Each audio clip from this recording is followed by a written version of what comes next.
Nag-surprise inspection ang mga otoridad sa mga dormitoryo sa Maynila ngayong malapit na po ang pasukan.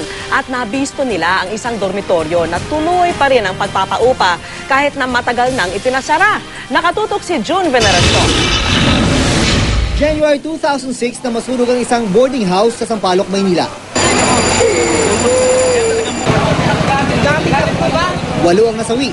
Napag-alamang walang fire exit ang gusali. Ang mga ganitong eksena ang gustong iwasan ng mga otoridad, kaya patuloy ang kanilang pag-iinspeksyon. Kanina, nakakapanlumong kondisyon ang bumalaga sa inspection team nang pasukin ng dormitoryo ito sa Maynila. Nagkalat ang basura sa lugar kung saan nakapaskil ang paalala.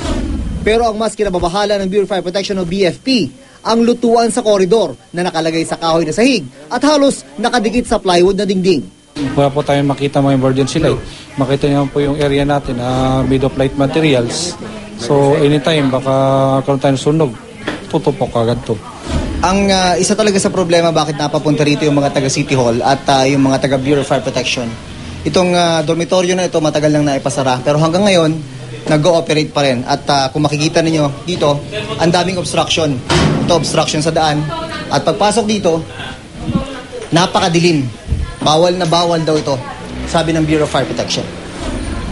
Pero hindi alintana ng mga umuupa ang nakaambang panganib dahil sa murang renta. Dito lang malapit yung eskwelahan ninyo? Opo. Bale, sa recto lang po ako. Kaya dito yung malapit na Opo. Wala ang may-ari ng dormitoryo nang dumating ang inspection team ng Manila City Hall at BFP. Tagapamahala ang humarap sa kanila. Pumunta kasi yung amo ko sa City Hall. Siya namang, siya namang nag-ano doon. Hindi ko naman alam. Kasi namahala lang ako. Hindi niyo po alam. Pero dahil sa kaliwat ka ng paglabag, tutuluyan na raw ng City Hall ang may-ari ng dormitoryo. Ang gagawin natin ito, talagang kakasuhan natin to, no?